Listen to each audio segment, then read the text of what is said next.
Status connected. Facebook Live connected. Rumble connected.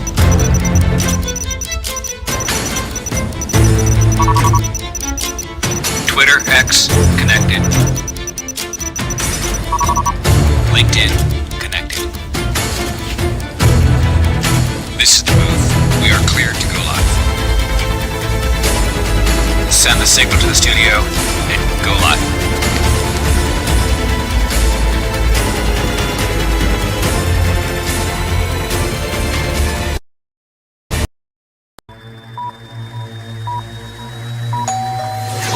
List with Elizabeth show, ready to go live in 3, 2.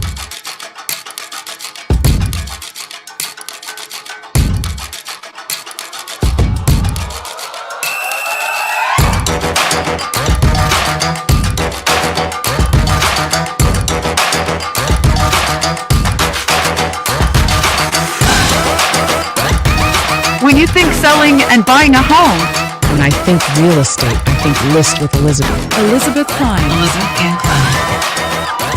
And here is the host of the List with Elizabeth show, Elizabeth Klein.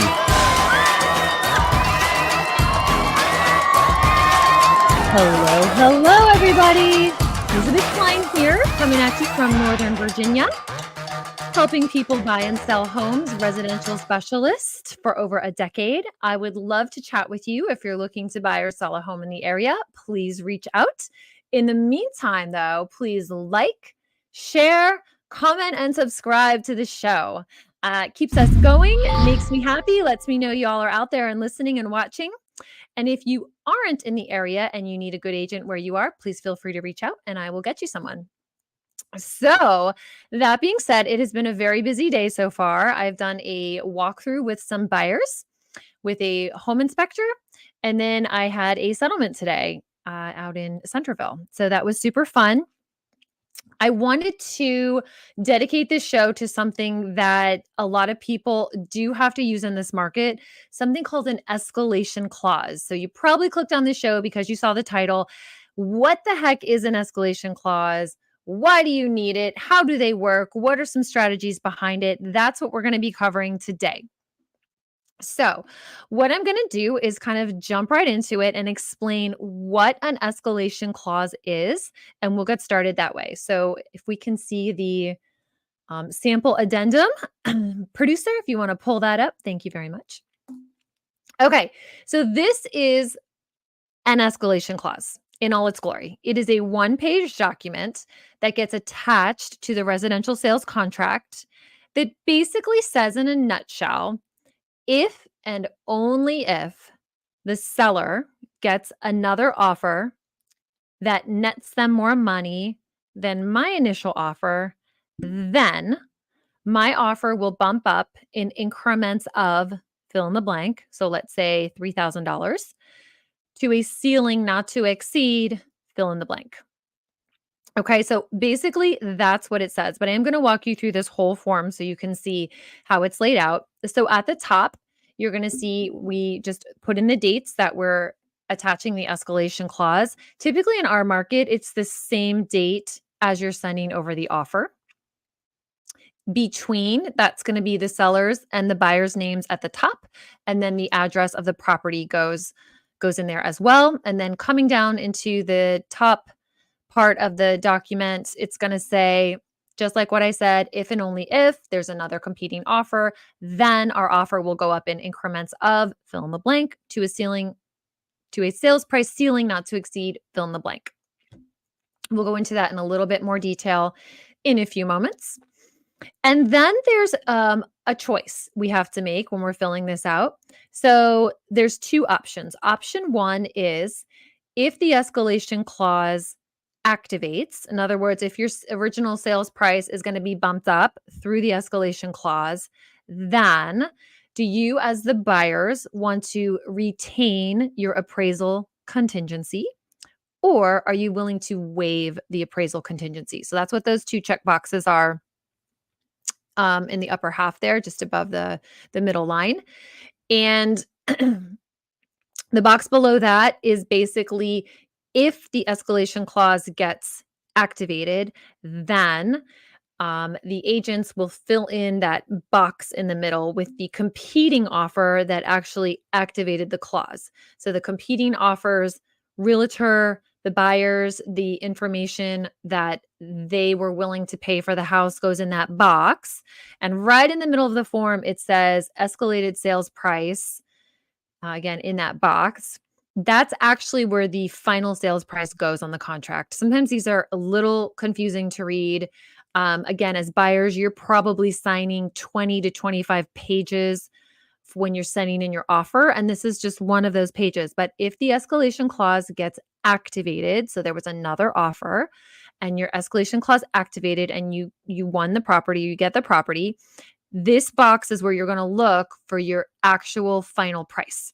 Sometimes agents will cross it off of the residential sales contract on page 1 and type it in there. But if they do not, this prevails. So this is where you would always want to look just to double check your paperwork and make sure everything is done properly.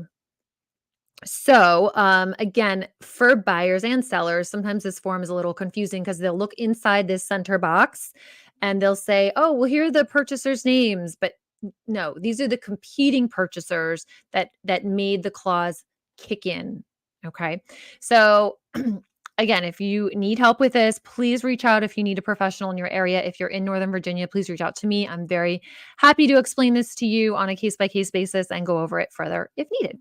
So I'm going to actually, I want to talk a little bit about the option 1 and option 2. Okay. So again, when you're filling these out, you have to tell on the form whether you're going to waive your appraisal contingency or retain your appraisal contingency. So this can be different than what you put on the bulk of the contract. So let's just say, for example, you're a buyer and you're going to write on a house and you're not sure whether or not there's multiple offers. So in your original offer, you may say, we're going to retain the appraisal contingency and we're going to come in at list price. And then we're going to attach the escalation clause just in case. So let's play out the scenario where there are no other competing offers. This escalation clause would not even come into play. It's as if it doesn't exist. It sits on the side. It does nothing. So in that case, you would be retaining your appraisal contingency, which just means that after you go under contract, your lender, if you have one, which most people do, is going to go out and value the property. And so let's say the value comes in $5,000 under where you put your sales price. So at that point, it becomes a negotiation between you and the sellers to see what you'd like to do about that. Do you guys want to meet in the middle? You can ask the sellers to come down and honor the appraised price. You can walk away as the buyer. You have a lot of options. So let's play a different scenario. Let's say there are 2 offers on the house, yours and someone else's, and the other offer does net the seller more money. So your escalation clause turns on. You can now choose to keep that appraisal contingency in play just as it was originally written, or you can say, hey, in this case, I know it's competitive. I know how bad I want the property. So I can choose to waive the appraisal contingency at this point. So if that were to be the case, and you did have the winning contract through the escalation clause, in this case, you would be prepared ahead of time to bring additional cash to the table if needed. So in other words, if that appraisal comes in 5,000 low or 10,000 low or whatever the number is, you have to be prepared to have additional funds to bring to closing. And sometimes this is more sensitive than others. So for example, let's say you only have a 3% down payment and not a lot of other liquid funds ready and available. In that case, again, speak with your agent, but make sure that you have a good idea of where this appraisal should be coming in at. If you don't have a lot of extra funds, you're probably going to want to retain your appraisal. If you are putting on the flip side, let's say you have 20% down payment and you have another $100,000 sitting in the bank that you could tap into, it would be very easy for you to go ahead and say, yeah, you know what? I could waive the appraisal. I really want the house, even if it comes in 20,000 low, I can move funds around and be sure we're comfortable and we're moving forward. So these are some things to think through. Again, with your agent, when you're putting your offer together, there's lots and lots of things to to go through, to fill out, to make sure you're comfortable with, you're educated on, you know what to do. But the escalation clause is really something we see a lot in our market. If you show producer, if you want to pull up our second slide there, how common are escalation clauses? In our area here in Northern Virginia, they are extremely, extremely common. I would say on the listing side, when I'm the listing agent, I'm receiving offers in. I would say 80% of them have escalation clauses because we're in a market where supply and demand are very unbalanced. This has been our market for the past 10 years. It has been seller advantage for a very long time here. And throughout most of the country right now, there is a inventory shortage. So because of supply and demand being what it is, it's very likely that if a nice house goes on the market, it is priced correctly, it's going to get more than one interested party. And in that case, an escalation clause is very, very useful. I love these also for buyers because for my buyer clients, it's a way for us to go in at a maybe list price or a little bit over and not try to guess where the market is on the house. Not if you can't use an escalation clause, then you're kind of asked to say, "Hey, throw us your biggest and best number." And you may be throwing a number $30,000 over the next best one. But if you use an escalation clause, you're only going to be over that next offer by your incremental figure. So it's a way to really stay competitive as a buyer, to say, hey, look, I'm in the game. I want to come in here, but if and only if I need to, then my offer automatically recalibrates itself to a higher price point that I'm already comfortable with. So it does take a little stress off the table to say, gosh, how much more over do we need to be? Well, let's write an escalation clause and see, and we'll put your ceiling, because if it goes over that ceiling, I tell my buyers all the time, look, if we lose it because it went over your ceiling, you can sleep well at night. You didn't miss the house, to a point where you would have gone higher. We need to put all our cards on the table through the escalation clause and work it that way. So, a question I get a lot on these is, could the listing agent or could the sellers be fabricating another offer just to get my escalation clause to kick in? I mean, I guess, right? Yes, anything's possible. But let's look at the reality is a agent would lose their license, lose their livelihood, lose their career, everything they've put time and effort into. It is a lot of money to hold a real estate license. There are fees, monthly fees, annual fees. There's continuing education you have to constantly keep up on. There's a lot of pressure with other agents, competition. You have to really stay ahead of your game. So if you're willing for one client to fabricate an offer and throw all that away, good at you. But no, for the most part, these are real. Again, I see things from both sides. I do buyers and sellers, keeps me fresh on both sides of the table. So on the listing side, I'm going to go ahead and tell you, I get these all the time. They are real. They do get sent. So let's say you're the buyer and you attach an escalation clause to an offer and your offer gets chosen and the escalation clause was activated. You actually get sent the competing offer. So you can see it, you can read through it, you can see who the broker was, you can see who the agent was, everything can be verified. A copy of the contracts are held with the brokerages. Brokerages are audited from time to time. So this is legit stuff. These are actual other buyers in the marketplace trying just as hard as you are as a buyer to get a house.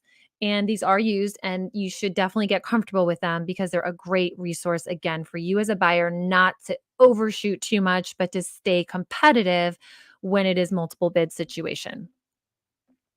Producer, if you want to throw up my next question, my next point. Okay. So this is, I think, would be really interesting for people to see. I'm going to walk you through some literal real world examples of escalation clauses that I just worked through the past 2 weeks. So for example, on one of my listings, we had 16 offers. Um, yes, 16 offers. That is 16 realtors, 16 interested parties, all waiting anxiously by their phone to see how they did with their offer. And I'm going to just for fun, really more than anything, I'm going to give you all an idea of where these offers came in at. And whether or not they had an escalation clause, just so you can see literally what I see through the eyes of a listing agent on this one particular house. Um, so for example, these were some of the base prices. And if they had an escalation, I'll tell you, and I'll tell you where it slid to. So real quick, I'm just going to run through these. So on this one house, we priced it at 425. Okay. Now the strategy on this house was to price it a little bit light because we wanted to stimulate a lot of interest. Interest ultimately drives competition. And the number one thing that drives price is competition. So we took the pricing pyramid strategy of thinking where it was going to go at, and then coming in a little bit light to stimulate lots of interest, which it definitely did. This particular house had 58 showings in 3 days and about 40 groups through 2 open houses. So it had well over 100 parties come through, look at the house, and then we had 16 offers. So to give you all an idea, we had 435, we had 425 escalating to 450, we had 450 escalating to 465, we had 452 escalating to 460, we had a 461, a 380 low ball, right? That's an all cash. Sometimes they try to come in low. We had a 430, a 350, another all cash. We had a 450, a 425 escalating to 440, a 425 escalating up into 470, 435 escalating to 450, a 450 all cash, a 445, a 425 escalating to 460, and a 440 escalating to 460. So what the heck do I do with all of that? That's a lot of stuff to weed through. I cannot just look at the top number because now I'm going to walk you through what happens when, let's say, 2 offers, right, are the top 2. Now we're going to drop down and look at what other contingencies or what other things make up this particular offer, and what may swing a seller to pick someone that's not the highest number on an escalation clause over something that appears higher on the surface. So now that you kind of see these are used, what are they? We know what they are. How often are they used? A lot. How do they function, right? Now we're going to walk through the nitty-gritty of an actual example. Okay, so this is literally an actual example. It just happened. All right. So let me play out this scenario for you so you can kind of understand. 2 offers on this one house. I'm not going to go into the 18 offer one. The 16 offer one. This is going to be a little bit simpler for y'all to understand. So I have 2 offers on one particular listing. One of them is escalating to 935. The other is escalating to 942. Okay. So because I have 2 offers, what's going to happen is the 935 is going to go all the way to its ceiling because it's up against a higher offer, right? So the base price on this was 900. It escalated to 935. Excuse me. In this case, the escalation clause does kick in because we have a competing offer that escalates to 942. So offer 1 recalibrates itself to rewrite itself to say, hey, I'm now a 935 offer because I had an escalation clause. This particular clause bumped up in incremental bits of $3,000 and they waived their appraisal contingency. Okay. The other offer that's escalating to 942 doesn't really mean much until we see the incremental steps it's taking. So in this particular case, this agent was smart. They did a pretty good chunk of jump. They did a $7,000 incremental piece. So what that means is their offer recalibrated $7,000 on top of the next best one, which in this case was 935. So this offer recalibrated to $942,000. Okay. Sometimes what I see on these escalation clauses is agents may write in the incremental steps are $500 or $1,000. That to me is someone who doesn't understand these. That is an agent that's not educated because what they've essentially done, if that were the case here, they've essentially put themselves completely neck and neck with this other offer and given us no reason to stop there and select them. If that were the case and I had a 935 and a 936, now my sellers really want to know, okay, well, what are all the other contingencies? But in this case, just on the number alone, when you've got a 935 and a 942, you got 7,000 extra dollars just by choosing offer 2. 99% of the time, the sellers will stop there. Their greed factor kicks in and they go, "Yep, 7 grand. Let's go with this one."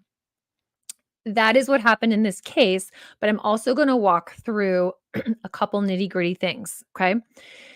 So when you're writing an escalation clause, please do not put an incremental of $500 or 1,000. When you're buying a house worth $250,000, $500,000, $900,000, that is literally not going to give you any edge, any competition, competitive edge at all.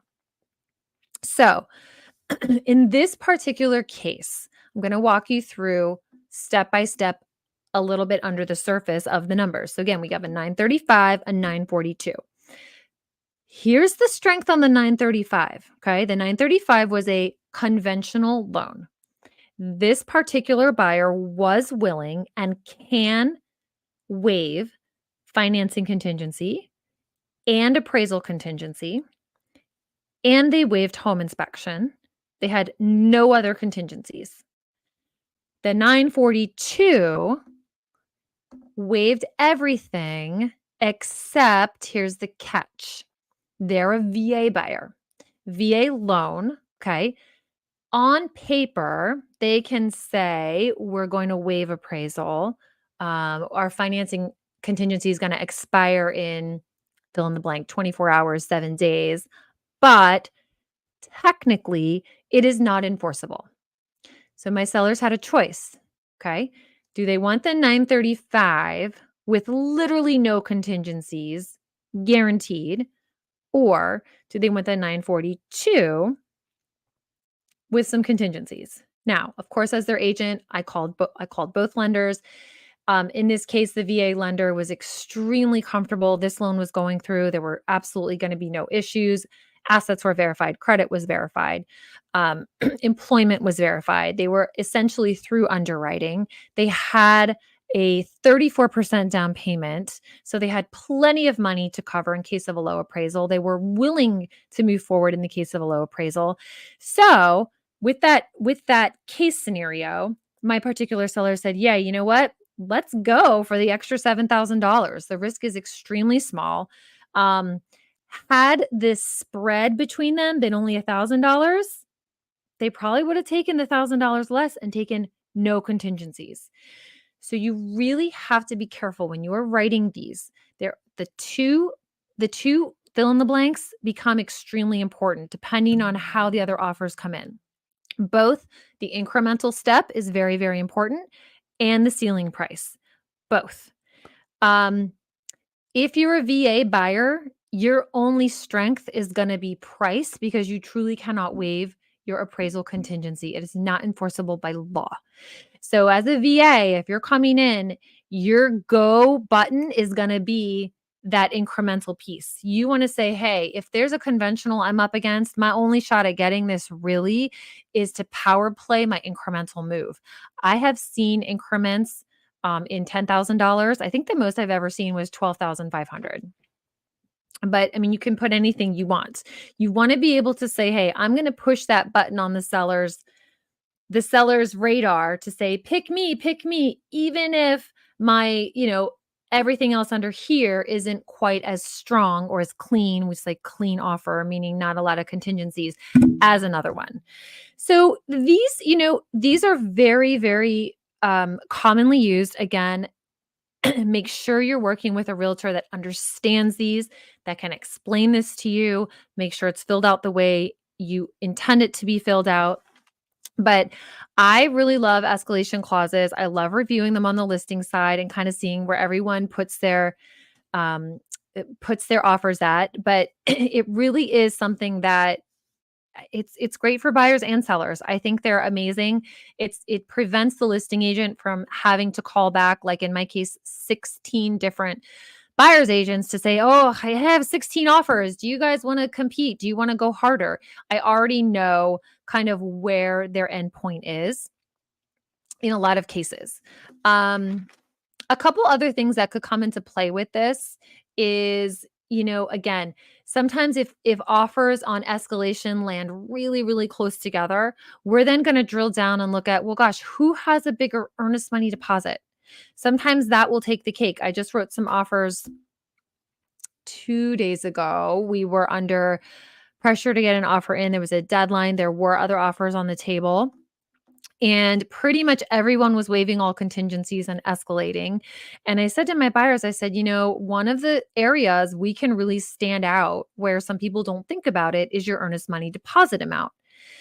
That amount can just be the thing that catches the seller's eye, right? So for example, if you have or for your buyers, you're putting down 20%, which comes out to $150,000, put a $50,000 earnest money deposit. You can't lose it unless you breach the contract. And if you're going to buy the house anyway, you owe it anyway, go ahead and put it down. And that actually did win us the competing bid. We were not the highest offer. We came in neck and neck with the other offer, but because we had a higher EMD, that turned out to be the differentiating factor. So I think that's kind of everything I wanted to go over today with escalation clauses. If you guys have questions, please reach out. I'm happy to walk you through this in a private consultation. Lots more to go over. I'm sure you have questions that I haven't even thought to bring to the surface. And again, I'm happy to answer any of those. If you're not in the Northern Virginia area and you'd like an agent to help you with this, wherever you are, please feel free to reach out. I have a national agent referral network. Happy to hook you up with someone who is a true professional in your area who can help you with this and everything else, everything and anything with buying and selling residential real estate. Thank you all again for joining me for another episode. Please like the show. If you liked the show, please hit your little like button. Feel free to share this with others. Please put your comments down below. We do read them. I'm happy to individually answer them. And again, if you'd like to reach out to me, I can be reached at 703-829-LIST. And go ahead and hit that subscribe button. Well, that is all today. I hope you all learned something fun and exciting about escalation clauses. And happy house hunting or happy house selling. When you're ready to sell your home,